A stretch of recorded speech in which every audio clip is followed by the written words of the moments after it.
My name is Chase Stewart. I am the Executive Director with Communities and Schools of Southwest Virginia. We are a nonprofit located in Bristol, Virginia, and we provide services and supports to students throughout the school division.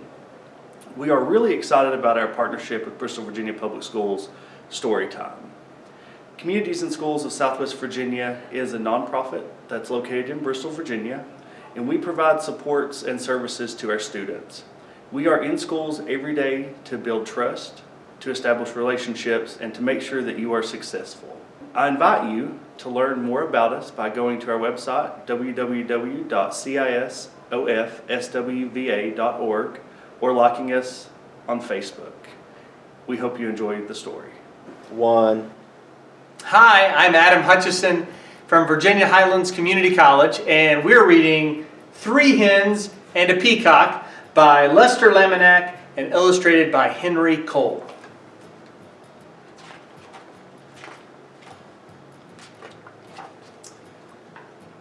Things were quiet on the Tuckers' farm.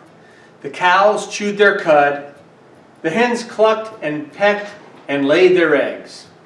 The old hound stretched out on the porch, watching and listening.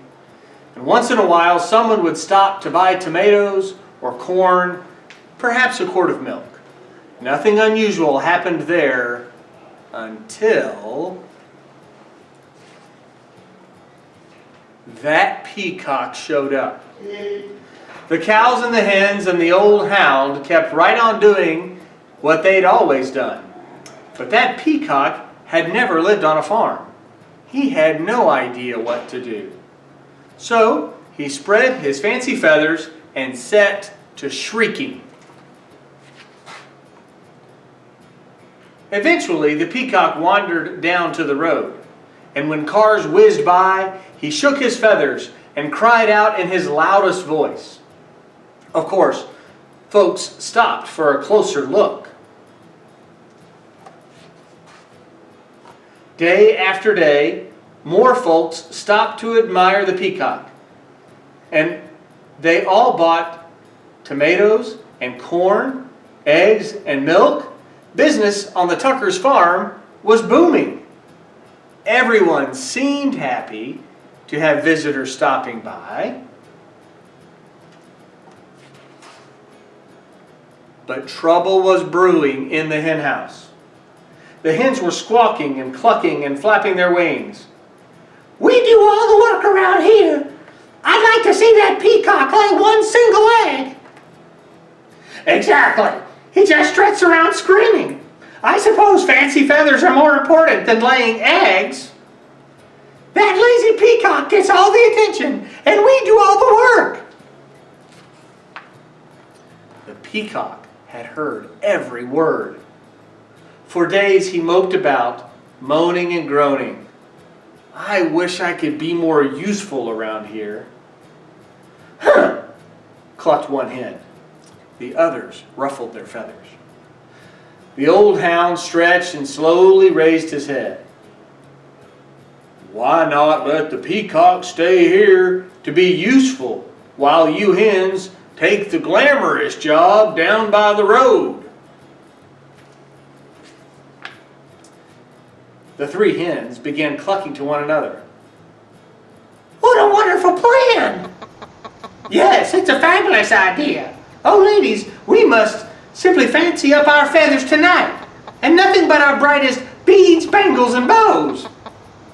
We'll stop traffic for sure. Why, you girls know I can strut with the best of them. The peacock perked up. Let's do it, he declared. Tomorrow, I'll stay here, sit on a nest, and cluck. And we'll get all gussied up, said the hens. We'll be so glamorous. At sunrise the next morning, the hens strutted down to the road, and the peacock marched right into the hen house and poked his head inside. The hens flocked by the road, waiting for a car. When they saw one approaching, they clucked and squawked and flapped their wings in a flurry of feathers. But every car whizzed right on by. The peacock sucked in his tummy and wiggled from left to right, trying to squeeze through the tiny henhouse door. His front half was in. His back half was out. Down by the road, those hens tried every chicken trick they knew. Still, no cars stopped. Finally, the peacock made it into the hen house. He held his breath and pushed with all his might, but no matter how hard he tried, he could not lay a single egg. Not one.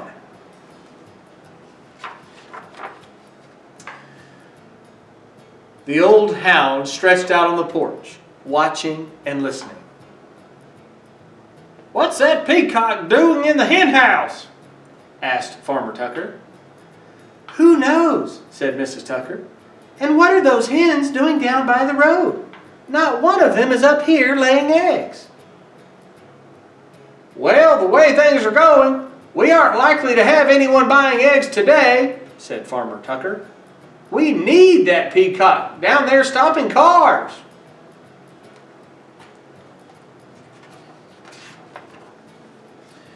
When the peacock heard that, he smiled the biggest smile you ever saw on a bird's beak. "I am helping," he thought.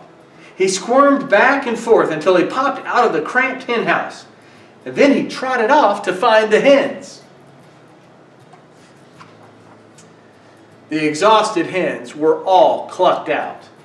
Every feather was out of place. What a day! We couldn't get one car to stop. It's true. Why, most of them didn't even slow down.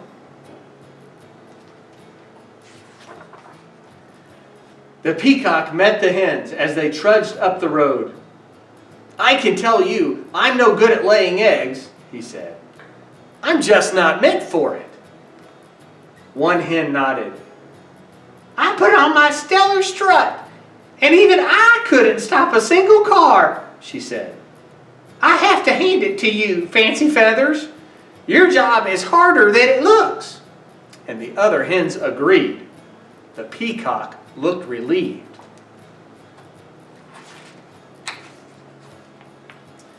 And so the hens marched back to the hen house. The peacock strutted down to the road. The old hound stretched out on the porch, watching and listening. And things were quiet again on the Tuckers' farm. The